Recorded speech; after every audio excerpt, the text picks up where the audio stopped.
बघा ताईचा प्रश्न आहे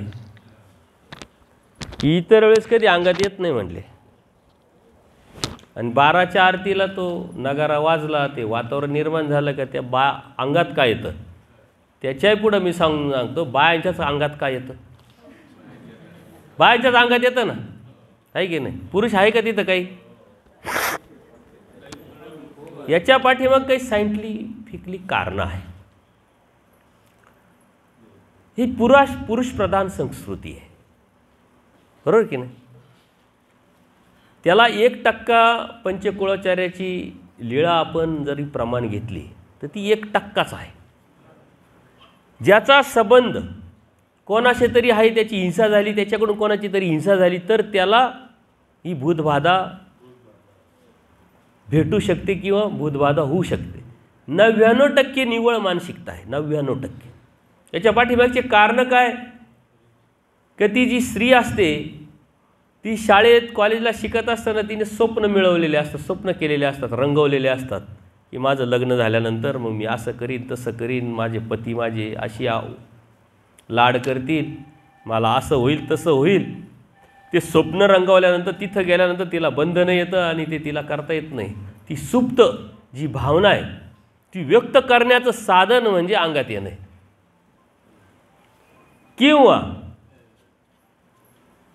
जे समाजात राहत आहे ते पटत नाही, आवडत नाही, माझं कोणी ऐकत नाही,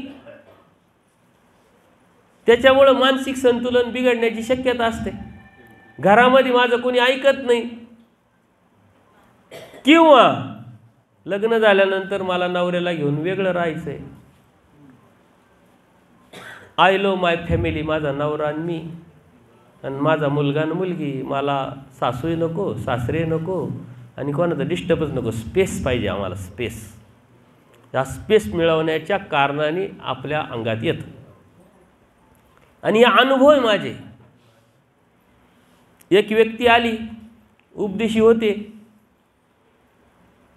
म्हणे बाबा अचानकच हिच्या अंगात यायला लागलं, आता काय करू, घाबरून गेलो मी उपदेशी, ती उपदेशी, आम्ही देव करतो, हे करतो ते करतो, आता कसं काय भूत लागलं? तुम्ही तर सांगता ज्याला बोध झाला त्याला भूत लागू शकत, जो देवाचा आहे त्याला भूत लागू शकत, आणि हे कसं काय झालं? मी म्हटलं शांत होय बाळा, तुझं लग्न होऊन किती दिवस झाले? म्हणे 5-6 महिने झाले. तू काय करतो? नाशिकला काम करतो. राहतो कुठं? परत मळ्यात जातो, शेतावर जातो राहायला, एकत्र कुटुंब आहे. म्हटलं प्रॉब्लेम काहीच नाही, हिला तुला वेगळं काढायचं आहे, हिच्या अंगात त्याचंच कारण आहे म्हटलं. आणि त्या मुलीला मी मान्य करायला लावलं, तिला म्हटलं मान्य कर, मग मला त्याचा उपाय तुला सांगता येईल.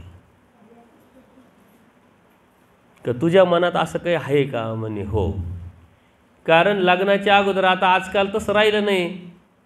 जे पूर्वीचे लग्न झाले तर त्यांनी एकामेकाचे थोबडे पाहिले नव्हते, नंतर कळालं, आता नावीलाज आहे, मग सांभाळावंच लागलं. आता तर अगोदर पसंती, मग मोबाईलवरती चर्चा, मग विचारधारा, देवाण घेवाण, ओके उद्या काय, मग ते स्वप्न, घराला कलर कसा पाहिजे, गाडी कोणती पाहिजे, मग आपण शहरात राहायचं का सासूबरोबर राहायचं का सासऱ्याला बरोबर राहायचं का, त्यांना कसं कटवायचं, अगोदरच प्लॅनिंग राहतं मुलामुलीचं. त्यांनी असा शब्द दिला होता आणि आता म्हणते अजिबात राहता येणार नाही. त्याच्यामुळे मी डिस्टर्ब झाले. मी वेल एज्युकेटेड आहे, परंतु माझ्या मनावर बुद्धीवर परिणाम झाला आणि मग हे साधन म्हणून मी ते स्वीकारलं, हे तिनं कबूल केलं.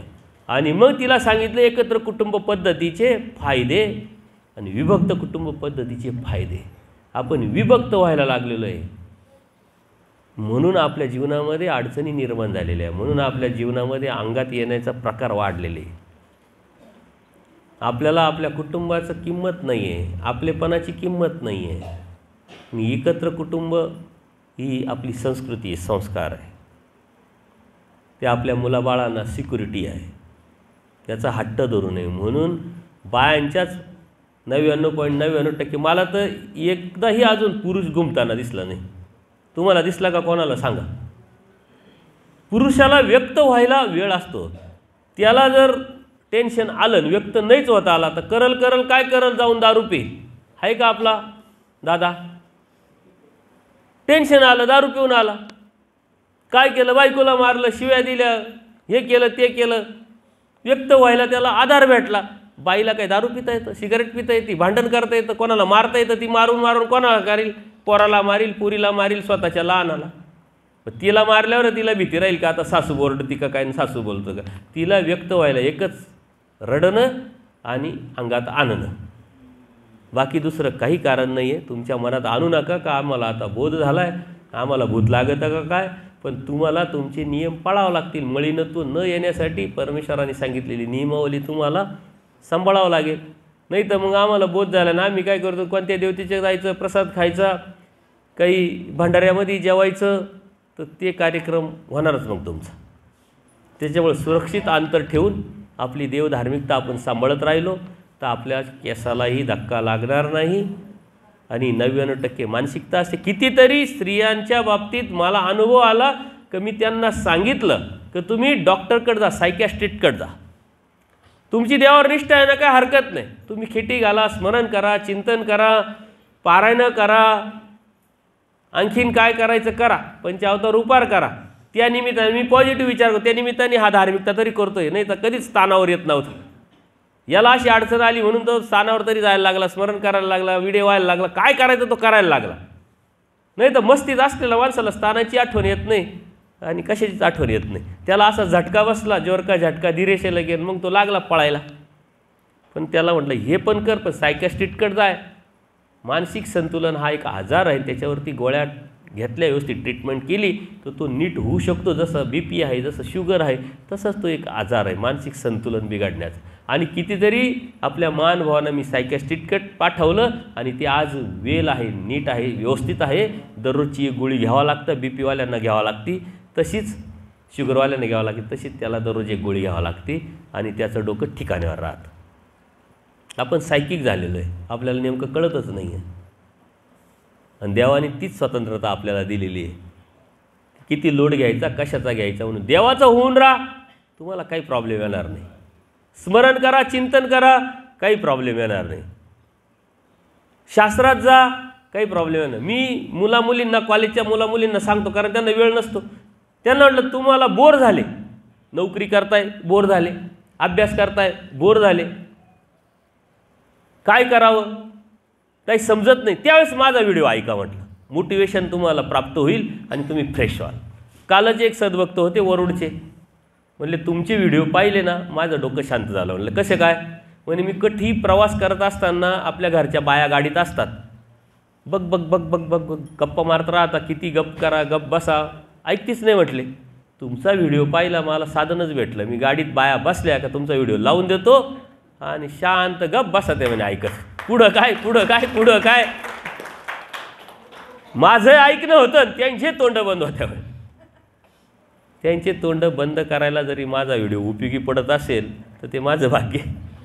कारण देवाने सांगितलं अन्यवार्ता करू नका, तेवढ्या हिंसेला ते थांबले, त्यांच्या कर्माला थांबले. कोणी चांगलं म्हणू, कोणी वाईट म्हणू, पण पॉझिटिव्ह विचार केला तर फायदा बघा कसा आहे. कोण कसा फायदा उचली सांगता येत नाही. दररोजचा एक व्हिडिओ ऐका, 2 दिवसातून ऐकवा, कुटुंबाला ऐकवा, तुमचं टेन्शन ट्रेस कमी होईल, भीती निघून जाईल, न्यूनगंड प्रश्न गैरसमज निघून जाईल, तुम्ही फ्रेश राहाल. आनंद तो परमेश्वराला तर तुम्हाला आनंद द्यायचा आहे ना. आपले चेहरे सतत पडेल का हो, तब्येत बरी नाही, तब्येत ओके, मग चेहरा का पडलाय, तू सारं तर आहे तुझ्याकडं, तू सतत आजारी आजारी सारखा का वाटतो. फ्रेश राहा, मस्त राहा. अनंत ब्रह्मांडांचा नायक, डायरेक्ट कॉन्टॅक्ट आहे देवाचा. काही प्रॉब्लेम आले तर फोन करा देवाला. देवाचे नंबर आहे तुमच्याकडे, एक नाही 5-5 नंबर आहे. नाही पहिला लागला तर दुसरा, तिसरा, चौथा. 100% नाहीच लागले 4 ना, कारण 4 लागण्याची शक्यता थोड्या कमी आहे, पण 5वा 100% लागणार गॅरंटी. कारण त्यांनीच गॅरंटी दिलेली आहे. काऊना काऊन व्यसन, काऊना काऊन येतं जीव उतरण्याचे, त्या देवानी गॅरंटी दिली. तू फोन कर, मी 100% उचलन. पण कधी कर, पहाटे 3 ते 6ला, कधी बी नाही. बिजी आहे मी, सकळ जीवाचं चिंतन. तुमचं कॉन्ट्रॅक्ट पहाटे 3 ते 6चं आहे, तुम्ही त्याच वेळी डाराडूर झोपेल राहते, उठवतच नाही देव. त्यावेळेस फोन करा देवाला, 100% लागेल. यदा कदाचित देव खूप जास्त बिजी असेल, बायसांसारखे भक्त समोर असतील, अवसांसारखे वेदवंत समोर असेल, तर तुमच्याकडे लक्ष द्यायला थोडासा दुर्लक्ष होऊ शकतं. परंतु 100% मिस कॉल पडेल आणि मिस कॉल पडल्यानंतर देवाचा फोन तुम्हाला येईल. देवाचा फोन आल्यानंतर अजून काय राहिलं मग? काही प्रॉब्लेम नाही. भूतं खेतं बघा, प्रत्येकाचं एक आयुष्यात तशी भूतसृष्टी एक आहे, ती त्यांच्या ह्याच्यात आहे, ती काही आपल्याला लागत नाही. भूताला घाबरायचं नाही, कारण आपणच भूत आहे. भूताला भूतं कधी लागता का? आपण काय कमी भूत आहे का? आमच्यावर कोणाकोणाला लागलेलो आहे बघा, कोणाकोणाला आपलं टेन्शन आहे. लागणं म्हणजे काय? कोणाला तरी आपल्यापासून टेन्शन येणं. मग आपलं टेन्शन कोणाकोणाला आहे? तुम्ही इकडं आहे ना, घरचे लय सुखी आहे, टेन्शनच नाही. गेली टेन्शन गेली, बरं झालं 7 दिवस गेले.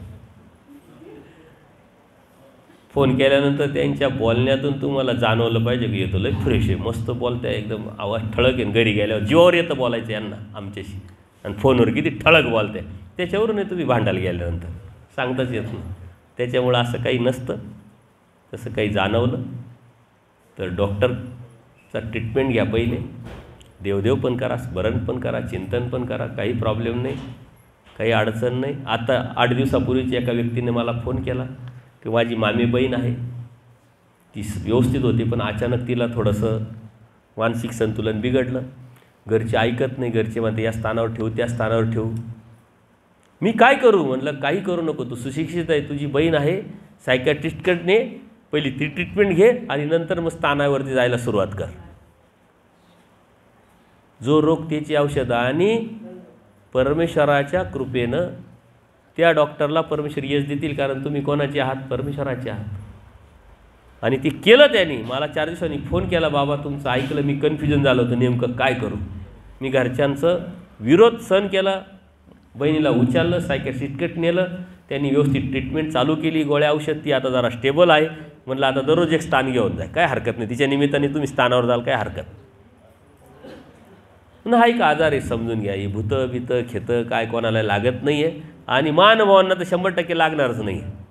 पण तुम्ही महानुभाव म्हणून असाल तर, महानुभाव म्हणजे काय, महानुभावांची चौकट काय, ही पहिले समजून घ्या. तुम्हाला भूतन खेतं लागणार नाही. तुम्ही कोणाला तरी लागण्याची 100% शक्यता आहे, पण तुम्हाला कोणी लागू शकत ही गॅरंटी. आलं लक्षात? अजून काही? सर्वज्ञ श्री चक्रधर स्वामी की दंडवत हो.